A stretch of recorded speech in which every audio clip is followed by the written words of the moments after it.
নমস্কার, সাহিত্য চিরন্তন বাংলা অডিও স্টোরি চ্যানেলে আপনাদের সকলকে স্বাগত। সাহিত্য চিরন্তনের আজকের নিবেদন মানিক বন্দ্যোপাধ্যায়ের লেখা পোস্ট অফিসের পিয়ন ও তার মেয়ে।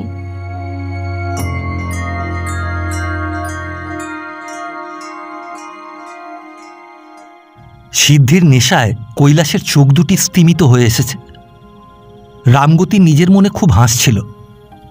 কাঁচা পাকা খোঁচা খোঁচা দাড়ির নিচে চিবুক চুলকে সে রামগতির হাসিতে যোগ দেবার চেষ্টা করল, কিন্তু আজ নেশাটা বড় ধরেছে।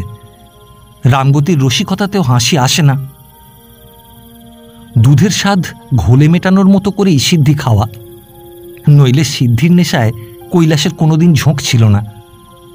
তাড়ির কাছে কি সিদ্ধি? কিন্তু তাড়ি সে আজকাল আর খায় না।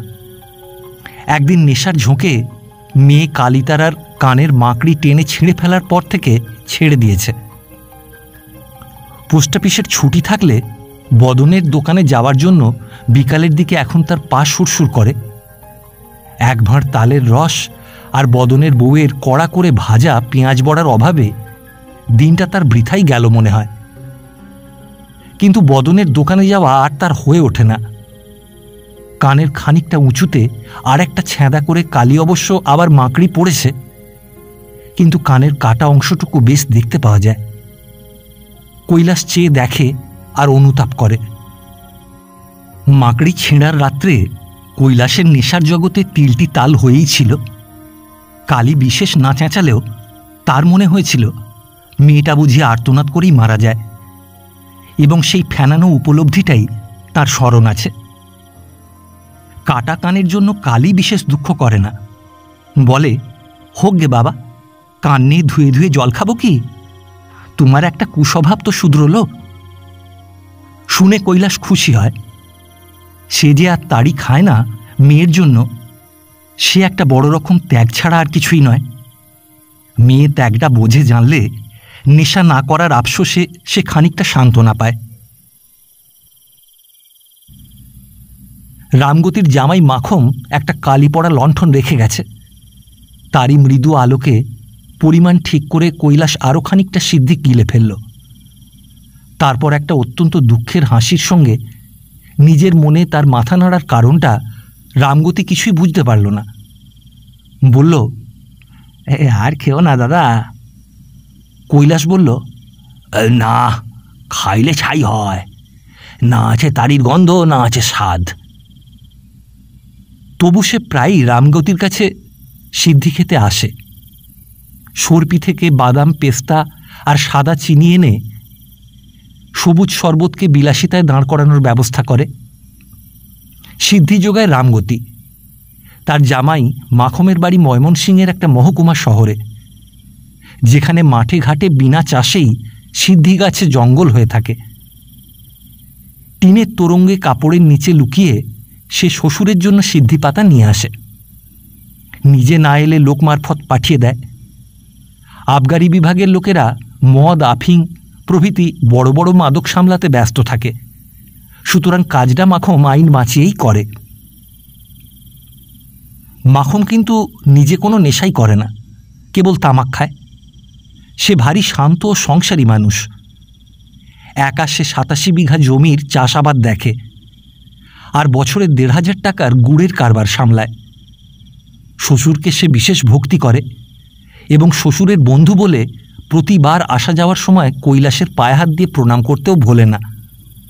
কৈলাস থাক থাক বলে তার প্রণাম নেয় ও চিরজীবী হওয়ার জন্য আশীর্বাদ জানায়।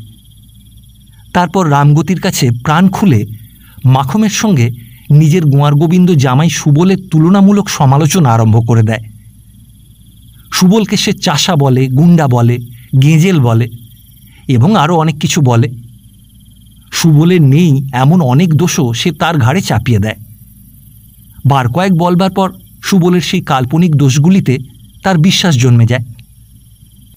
মেয়ের মতো মেয়ের সেই অপদার্থ জামাইটাও বেচারির সজ্ঞান মুহূর্তগুলিতে অধিকার করে থাকে।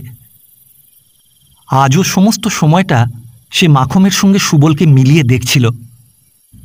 সুবলের সঙ্গে সম্পর্ক এক প্রকার রহিত করে এবং কালীকে পাঠাতে রাজি না হয়ে সে যে ভালোই করেছে, এর সপক্ষে সমস্ত যুক্তিগুলি তার কাজে ক্রমেই পরিষ্কার ও অকাট্য হয়ে উঠছিল। ভয় দেখিয়ে পত্র লিখেছে দাদা, এবার মেয়ে না পাঠালে ফের বিয়ে করবে। হ্যাঁ, আমি বলি কর কর গিয়ে, তুই যটা পারিস বিয়ে। ওতে ভয় পাওয়ার পাত্র কৈলেশ ধর নয়। একটা মেয়েকে সে রাজার হালে পুষতে পারবে। হঠাৎ ভয়ানক রেগে বলে উঠল, আরে আগে তুই গাঁজা গুন্ডামি ছাড়, মানুষ হ, তবে তো পাঠাবো মেয়ে। নিজের গর্ভধারিণী মার গায়ে হাত তুলিস, তোকে বিশ্বাস কি? এটুকু কল্পনা। রামগতি বলল, মার গায়ে হাত তোলে নাকি? তোলে না, ওর অসাধ্য কর্ম আছে জগতে। মেয়ে কি আমি সিধে পাঠাই না দাদা, মেরে ফেলবে যে। প্রকৃতপক্ষে মেয়েকে স্বামীর ঘর করতে না পাঠানোর কৈফিয়তই সে আগাগোড়া রামগতিকে দিয়ে যায়। সুবলের মেজাজটা বিশ্রী, অন্য দোষও তার কম বেশি আছে, কিন্তু মেয়ে পাঠানো চলে না এমন অজুহাত সেটা নয়। কিন্তু নিজে রাজা না হলেও রাজকন্যার সঙ্গে কালীর বিশেষ পার্থক্য আছে বলে কৈলাস মনে করে না, এবং মাখমের মতো রাজপুত্রগুলির একটাকেও সে যে কালীর জন্য সংগ্রহ করতে পারত না, এ কথাটাও সে ভুলে থাকে। সে ভালোবাসে বলেই সুবলের চেয়ে ভালো স্বামীর ভাগ্য কালীর অর্জিত হয়ে গিয়েছে, এই রকম একটা ঝাপসা ধারণা বরং তার আছে। তবু মাঝে মাঝে সুবলের দোষগুলি তার কাছে সংসারের রোগ শোকের মতোই অপরিহার্য ও মার্জনীয় বলে মনে হয়। কালীকে না পাঠানোর অনেকগুলি সমর্থনই কমজোরি হয়ে যায়। তখন সে আশ্রয় করে জামাইয়ের সঙ্গে তার মনান্তরকে। কালীকে নিতে এলে বিনা প্ররোচনায় সুবলকে সে এমন অপমানই করে যে সুবলও তাকে অপমান না করে পারে না। কৈলাস তখন পাড়া প্রতিবেশীকে ডেকে জামাইয়ের মেজাজ দেখায়, তার গালাগালির সাক্ষী করে এবং সকলের সামনে জোর গলায় ঘোষণা করে দেয় যে জামাই যতদিন জামাইয়ের মতো না আসবে, মেয়ে সে কোনো মতেই পাঠাবে না। সর্পি পোস্ট অফিসের সে হেড পিয়ন, তার একটা সম্মান আছে, মেয়ে তার ফেলনা নয়। কালী ঘরের ভেতর থ হয়ে থাকে, ভাবে এত গোলমালে কাজ কি বাবু, দিলেই হয় পাঠিয়ে। মারে যদি, না হয় খাবই একটু মার। দাঁতে দাঁত ঘষে সুবল সকলের কাছে তার একটা নালিশ জানায়। শুনে কৈলাস যায় ক্ষেপে। কালীকে ঘরের ভেতর থেকে হাত ধরে টেনে এনে চড়া গলায় জিজ্ঞাসা করে, চাস চাস তুই যেতে? বল, চেঁচিয়ে বল, সবাই শুনুক। কালী সুস্পষ্ট মাথা নাড়ে। সুবল সহসা কেমন ঝিমিয়ে পড়ে। আর তেমনভাবে কৈলাসের সঙ্গে কলহ চালাতে পারে না। সকলকে শুনিয়ে একটা অশ্রদ্ধেয় কথা বলে ঘাড় উঁচু করে সে চলে যায়। সুবল যতক্ষণ উপস্থিত থাকে, প্রতিবেশীরা তাকে এত বেশি ছি ছি করে যে তার প্রতি কালীর পর্যন্ত একটা সাময়িক অশ্রদ্ধা জন্মে যায়। সুবল চলে গেলে তারা একটু সুর বদলায়, বলে যে জামাই যাই হোক, মেয়ে না পাঠিয়ে উপায় কি। আরও বলে যে কালীর যখন বয়সের গাছপাতন নেই, তাকে আর এভাবে রাখা উচিত নয়, কারণ গ্রামটা খারাপ ছেলেতে ভর্তি, কালীর খারাপ হতে কতক্ষণ। কৈলাস কটমট করে এদের দিকে তাকায়, কিন্তু কিছু বলে না, নিজেই এক ছিলিম তামাক সেজে টানতে থাকে। একজন বয়স্কা বিধবা কথাটা আরো স্পষ্ট করে দেয়, হ্যাঁ লো কালী, সেদিন দুপুরবেলা বংশী কি করতে এসেছিল রে? তোর কাছে তার কি দরকার? কালী মুখ লাল করে বলে, কবে মাসি? কৈলাস লাফিয়ে ওঠে, বলে, খুন করে ফেলবো কাতুর মা। যত্নের পিসি রোজ দুপুরে এসে বসে থাকে, জানিস না তুই? কাতুর মা বলে, বসে থাকে না ঘুমোয় তুই দেখতে আসিস? আমি তো দুপুরে না ঘুমিয়ে থাকতে পারি না। খানিক রাত্রে কৈলাস রামগতির কাছে বিদায় নিল। রামগতি হেঁকে বলে দিল, একটু তেঁতুল গুলে খেও দাদা, রকম ভালো নয়। গ্রামে সন্ধ্যার পরেই রাত্রি। কানাইমুদি ইতিমধ্যেই ঝাঁপ বন্ধ করেছে। দোকানের সামনে বাঁশের বেঞ্চিতে কে চিত হয়ে শুয়ে আছে, মুখে তার বিড়ির আগুন। কানাইয়ের ভাই বংশী ছোঁড়া রোজ এমনি সময় ওখানে এমনিভাবে শুয়ে থাকে আর থেকে থেকে বাঁশি বাজায়, সুবলের মতোই অপদার্থ। কয়েকবার মুখ ফিরিয়ে কৈলাস জোনাকির মতো তার বিড়ির আগুনের জ্বলানে বা চেয়ে দেখল। ছেলেদের এরকম ভেসে বেড়ানো সে পছন্দ করে না। কানাইয়ের একেবারে দায়িত্ববোধ নেই। ভাইয়ের একটা বিবাহ সে এবার দিলেই পারে। মেয়ের বদলে বংশীর মতো ছেলেও যদি তার একটা থাকতো তবে কোনো ভাবনা ছিল না। এও কিন্তু কৈলাসের মনে হয়। পরের বাড়ি, পরের সংসার মানুষের ছেলেকে ধরে টানাটানি করে না, মমতার সঙ্গে থাকে অধিকার। ছেলের বউ এনে মেয়ের স্বাদও মেটানো চলে। নিজের সন্তানকে নিজের কাছে রেখে সকলের কাছে অপরাধী হয়ে থাকতে হয় না। অন্ধকার পথে চলতে চলতে কৈলাসের ভয়ানক রাগ হতে লাগল। সংসারে একই অবিচার। সে তার মেয়েকে কোথাও পাঠাতে চায় না। মেয়ে তার কোথাও যাওয়ার নামে ভয় অস্থির হয়। তাদের দুজনকে পৃথক করে দেওয়ার জন্য লোকের এত মাথা ব্যথা কেন? সে কারো ভালো মন্দে থাকে না। তার শান্তি নষ্ট করতে লোকের এত উৎসাহ কি জন্যে? প্রতিবেশী নিন্দা করে, সুবল এসে দাবি জানায়। কিসের নিন্দা, কিসের দাবি? দেশে ঢের মেয়ে আছে, সুবল যাকে খুশি ঘরে এনে কষ্ট দিক।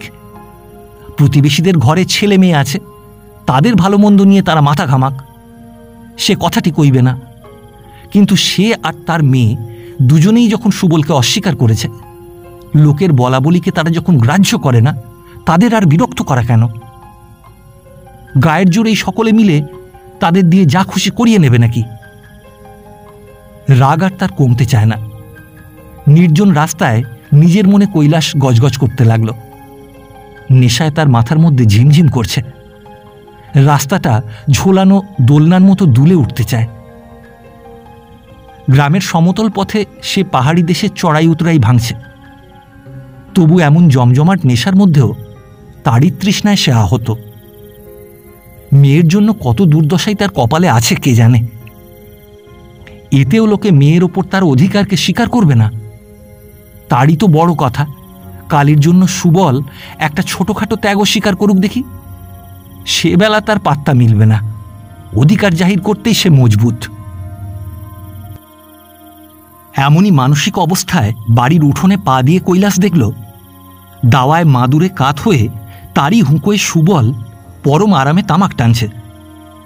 চিনতে পেরেও সেখান থেকেই কৈলাস হেঁকে বলল, আই কে? হুঁকো রেখে সুবল নেমে এলো। বলল, আগে আমি।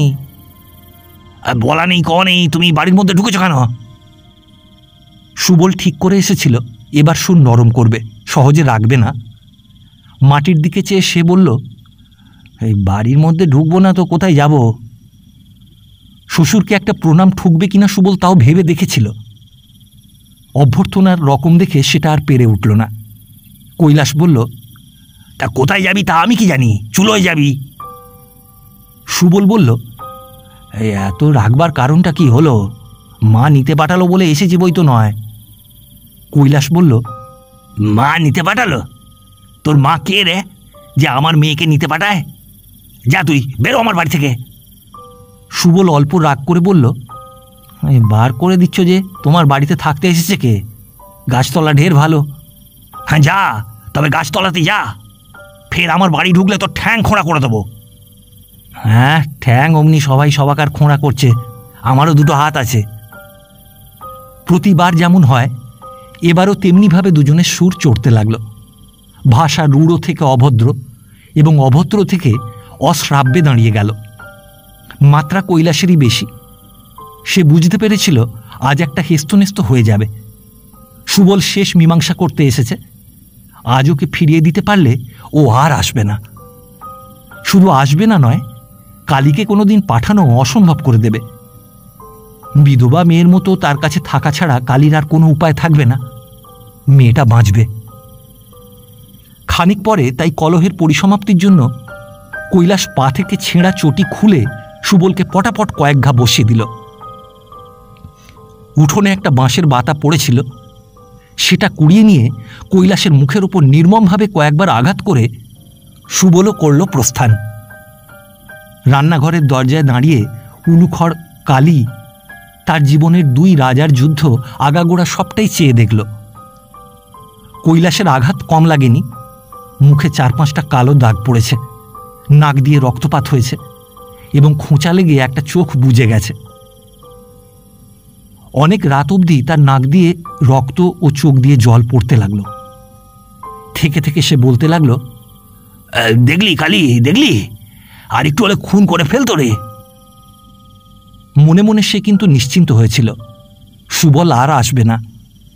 তাকে ক্ষমা করার কামনা কালীর মনে যদি কখনো জেগেও থাকে, এ ঘটনার পর আর জাগবে না। বাপকে যে এমন করে মেরে যায়, মেয়ে কি তাকে ক্ষমা করতে পারে? এবার আর বুঝতে পারা নয়, কালী নিঃসন্দেহ প্রমাণ পেয়েছে যে সুবল মানুষ নয়, খুনে ডাকাত। ওকে এবার কালী ভয়ঙ্কর ঘৃণা করবে। আত্মরক্ষার প্রবৃত্তি এবার তাকে কোনো মতে ভুলতে দেবে না যে বাপের কাছে থাকাই তার পক্ষে সবচেয়ে নিরাপদ ও মঙ্গলজনক ব্যবস্থা। অথচ কালী ভয়ানক গম্ভীর হয়ে গিয়েছে, ভালো করে কথার জবাব দেয় না। সুবলের বিরুদ্ধে সত্য মিথ্যা অভিযোগে সায় দিতে তার যেন তেমন উৎসাহ নেই। প্রথমটা কৈলাস অত খেয়াল করেনি, শেষে মেয়ের ভাব লক্ষ্য করে সে অস্বস্তি বোধ করতে লাগলো। কথা কইছিস না যে কালী? কি বলবো বলো না। বাঁচলি কি বলিস? ঝগড়াঝাটি ভালো লাগে না বাবু। দেখলি তো কিরকম কাণ্ডটা করে গেল। কৈলাস নিশ্চিন্ত হয়ে ঘুমালো।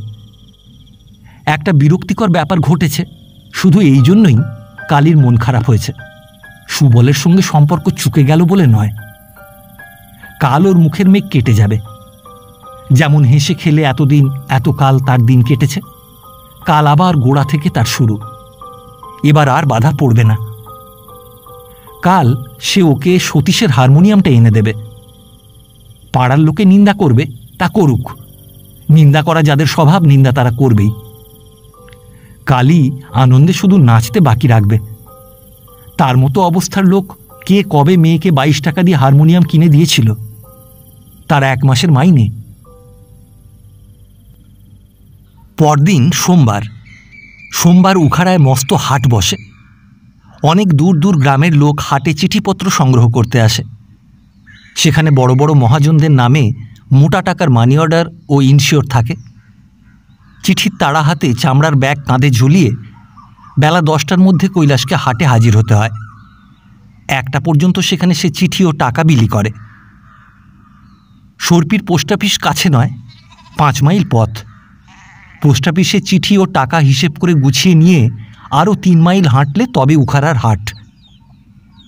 কৈলাসের সকালে ওঠা দরকার ছিল, কিন্তু কালী তাকে কোনো মতেই ডেকে তুলতে পারল না। উঠতে সে বেলা করে ফেলল। এই সকালে তুলে দিলি না যে কালী, আজ হাটবার খেয়াল নেই? দিনকে দিন তোর যে কি হচ্ছে। তুমি উঠলে, রাঁধতে রাঁধতে কবার যে ডেকেছি তার ঠিক নেই।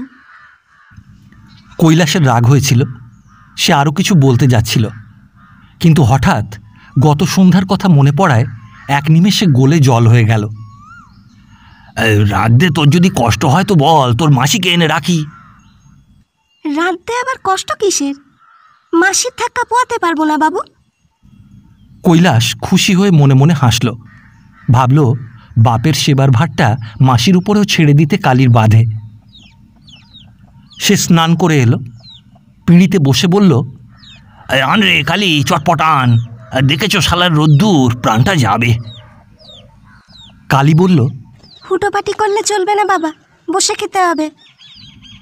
বসে খাওয়ার সময় গড়াচ্ছে। কিন্তু কালী যে কাণ্ড করে রেখেছে তাতে বসে না খেয়ে তার উপায় রইল না। ডাল আর আলু ভাতে খেয়েই নিত্য সে পোস্ট অফিসে যায়। আজ কালী নিমন্ত্রণ রেঁধেছে। কখন সে এত সব করল কে জানে। কৈলাস যা খেতে ভালোবাসে তার কোনোটাই একরকম সে বাদ দেয়নি। কলাপাতার বদলে আজ খাওয়ার ব্যবস্থা থালাতে। থালায় তরকারি সাজিয়ে কালী কুলিয়ে উঠতে পারেনি।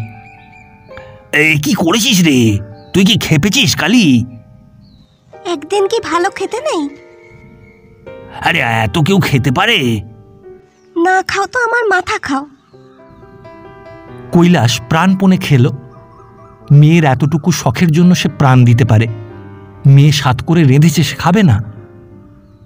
উঠোন রোদে ভরে গেছে, সেখানে ছায়া ফেলে কালী তাকে পরিবেশন করল। মাছের কালিয়া দিয়ে জিজ্ঞাসা করল, কেমন হয়েছে বাবা? বেশ হয়েছে, চমৎকার রেঁধেছিস কালী। কালীর পায়ের মলের আওয়াজ বাড়িটাকে যেন জীবন্ত করে রেখেছে। সে একাকিনী ঘর ভরা। এ বাড়িতে তার অতগুলি ছেলে মেয়ে যে পটপট করে মরে গিয়েছিল, কৈলাসের কাছে আর তা শোকাবহ স্মৃতি নয়। এমনিভাবে ভাত বেড়ে দিয়ে, এমনিভাবে মল বাজিয়ে হেঁটে কালী তার জীবনে শোকের চিহ্ন রাখেনি। তার গৃহের আবহাওয়া থেকে মৃত্যুর স্তব্ধতা মুছে গেছে। কটা ছেলে মেয়ে আর তার মরেছে?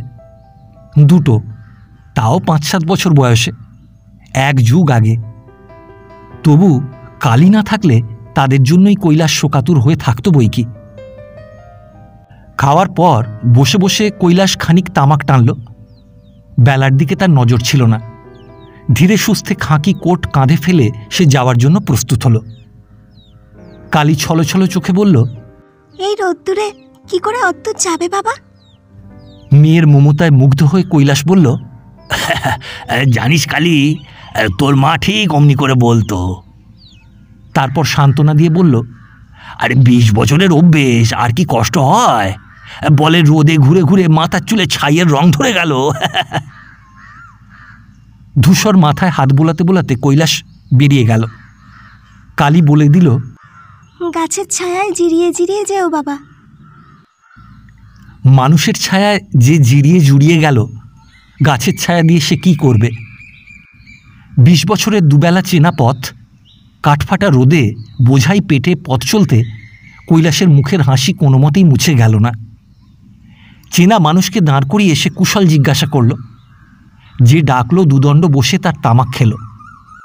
মেয়ে আজ তাকে কীরকম গুরু ভোজন করিয়েছে অনেক বাড়িয়ে তার বর্ণনা করল। পোস্ট অফিসে পৌঁছানোর আগেই তার পেটে কেমন করে মাংস, সন্দেশ আর নাম না জানা একটা ক্ষীরের খাবার হাজির হয়ে গেল। নিঃশ্বাস ফেলে বলল, আমার অমন মেয়ে, তার কি বা আমি করলাম? চোখ কান বুঝে একটা জানোয়ারের হাতে সঁপে দিলাম মেয়েকে। এমন ঝকমারি কাজ মানুষে করে? পোস্ট অফিসে পৌঁছতে তার দেরি হয়ে গেল। পোস্টমাস্টার বললেন, এই দিনকে দিন বড় যে নবাব হয়ে উঠছ হে কৈলাস। আগে মেয়েটার বড় অসুখ বাবু। পোস্টমাস্টার তার দুর্বলতা জানতেন। একটু নরম সুরে বললেন, এই মেয়ের তো তোমার অসুখ লেগেই আছে। কৈলাস উৎসাহিত হয়ে বলল, সাধে অসুখ লেগে থাকে বাবু, মনের কষ্টে। জামাই যে মানুষ নয়, ডেকে জিজ্ঞেস করে না। একদিন দুদিনের জন্য যদি বা আসে তো মেরে গাল দিয়ে ভূত ছাড়িয়ে দিয়ে যায়। মেয়ে আমার খায় না, দায় না, দিবারাত্রির কাঁদছে, অসুখ হবে না? দ্রুত পটু হাতে সে চিঠির তাড়া গুছিয়ে নিতে লাগলো। গলা নামিয়ে বলল, আপনার জামাইটি ভালো। আমায় সেদিন ডেকে বললে, কৈলাস অমন খাসা শাড়ি নিয়ে যাচ্ছ কার জন্যে? আমি বললাম, মেয়ে পড়বে জামাইবাবু। তা গরিবের মেয়ে হলে কি হয়, মেয়ের আমার শখটি আছে পুরো মাত্রায়। জামাইবাবু হেসে কাপড়ের দাম জিজ্ঞেস করলেন। তারপর আমার হাতে টাকা গুঁজে দিয়ে বললেন, আমায় একজোড়া এনে দিও তো কৈলাস, লুকিয়ে এনো।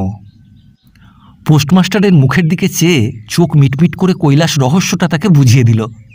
হ্যাঁ, দিদিমণির জন্য আর কি, তাই লুকিয়ে আনতে বলা। তো তোমার মুখে ওই দাগ কিসের কৈলাস? কৈলাসের বকুনি থেমে গেল। সে সংক্ষেপে জবাব দিল, পড়ে গিয়েছিলাম। পোস্টমাস্টার সিন্দুক খুলে টাকা বের করে দিলেন। আজ ইনসিওর নেই, মানি অর্ডারও কম। সই করে টাকা নিয়ে কৈলাস বলল, আমায় গোটা 20 টাকা দিন তো। এবার হবে না কৈলাস, বলে পোস্টমাস্টার মাথা নাড়লেন। কৈলাস কোমরের কাপড়ের ভেতর থেকে একটা টাকা বের করে পোস্টমাস্টারের সামনের টেবিলে রাখল। বলল, আগাম সুদ দিচ্ছি বাবু, দিন। মাইনে থেকে 5 টাকা করে কাটবেন, 4 মাসেই শোধ হয়ে যাবে। নতুন তো নয়। সুদের জন্যে নয় হে। পোস্টমাস্টার টাকাটা 2 আঙুলে তুলে নিলেন, কিন্তু পকেটে ভরলেন না। কি জানো, সাহস হচ্ছে না। কোন দিন ইন্সপেক্টর হুট করে এসে পড়বে, বলবে সিন্দুক খোলো, একেবারে ডুবে যাব তাহলে। তোমার কি বলো, গায়ে তোমার আঁচড়টি লাগবে না। টানাটানি করবে আমাকে নিয়েই। মাথা নাড়লেন। ওই একটা টাকার জন্য অত বড় ভয়ানক দায়িত্ব নিতে পারি না কৈলাস। একটা টাকা কি কম হলো বাবু? কৈলাস অনিচ্ছার সঙ্গে একটা সিকি বের করে দিল।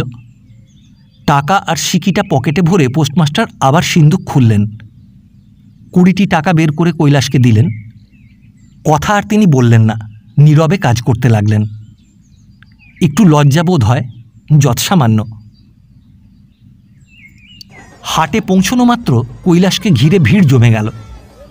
তার মধ্যে এমন নরনারীর সংখ্যা অল্প নয়, একটি পোস্টকার্ড পাওয়া যাদের জীবনে বিশেষ ঘটনা। তাদের আগ্রহ ও উত্তেজনা কৈলাসকে চিরদিনই বিশেষভাবে বিচলিত করে।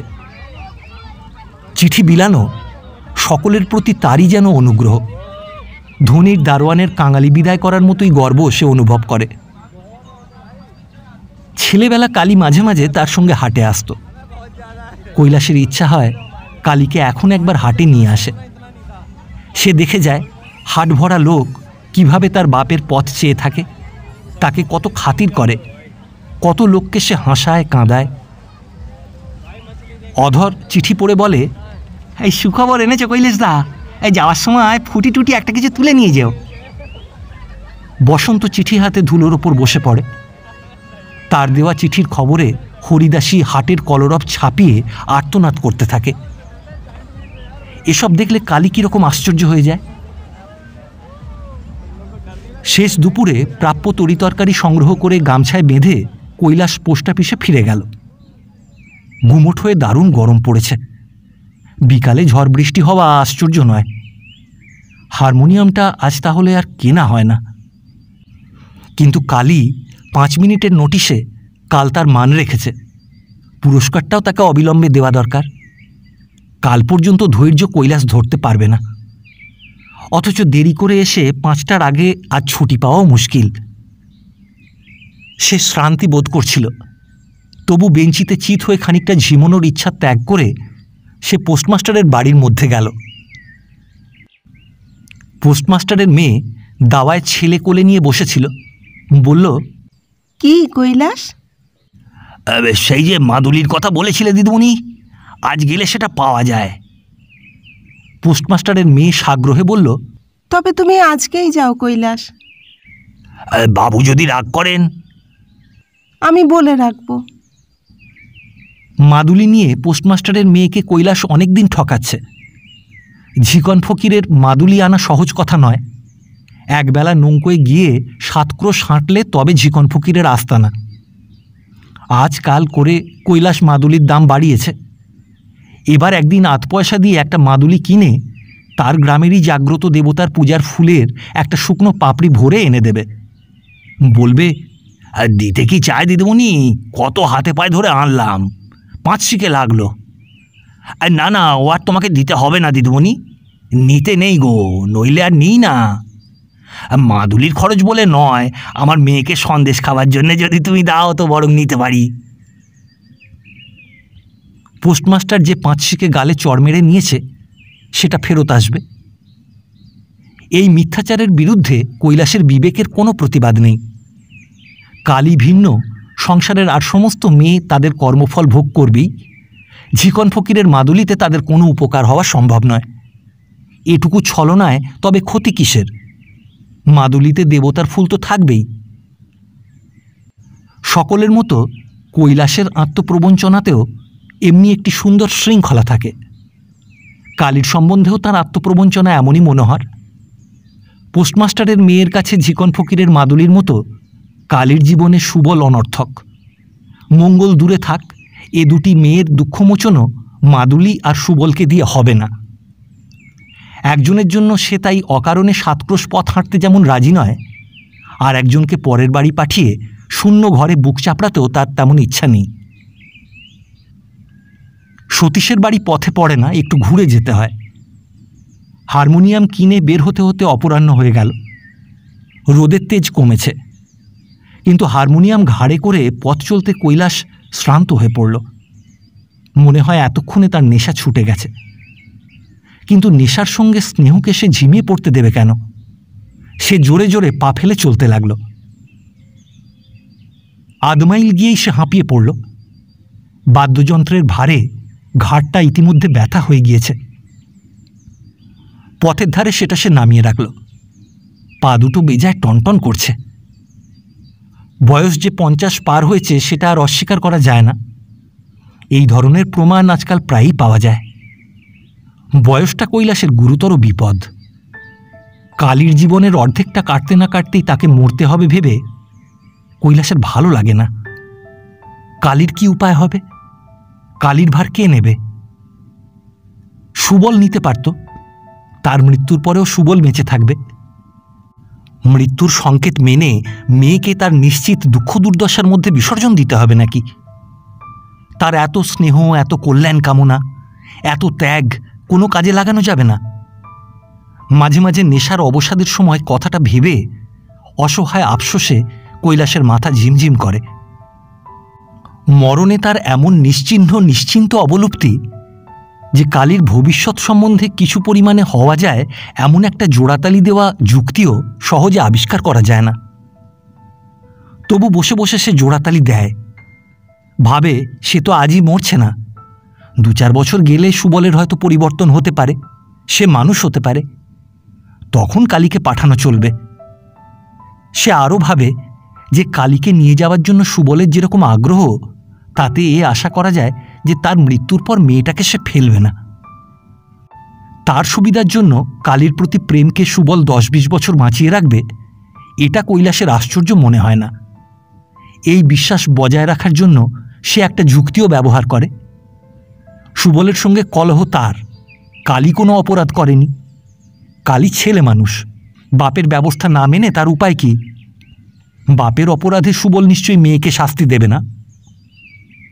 তাছাড়া তার সম্পত্তি আর জমানো টাকা এবং কালীর মতো রূপে গুণে দুর্লভ বউয়ের লোভ সুবল কি সহজে ত্যাগ করবে?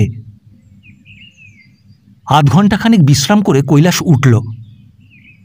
একটা লোক ধরে তার মাথায় হারমোনিয়াম চাপিয়ে গ্রামের দিকে চলতে আরম্ভ করল। গ্রামের বাইরে দেখা হলো বংশীর সঙ্গে।